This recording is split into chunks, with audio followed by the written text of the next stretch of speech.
Rojen Khyllait, a resident of Jabar in East Khasi Hills, has strongly denied allegations of extortion related to the two-lane Shillong Western Bypass. The Hinyo Trap Youth Council Soyang Circle and Nong Tleo Circle accused Khyllait of demanding a 10% cut from villagers in exchange for compensation for the project. Khyllait dismissed the claims, calling them baseless and misleading, and clarified that he had no authority over compensation decisions.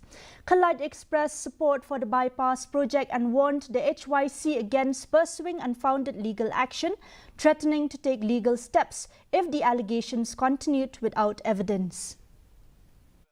Ya, baik tempat kata kajing kenok jong kibas presiden jong ka HYC sakir soyong bawang bangi nging simnya takablang cek na kita gi brio.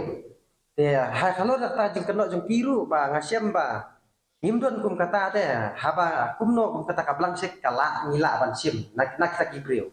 Tengi himdon kum kata ndai kata ngin sani akai ka ba lara kaan kan sa batay dan kaan kan sa ingin sini kata ngamla ban kenok ba bangan priang ba ki kenok ini bengisim kablang cek naki.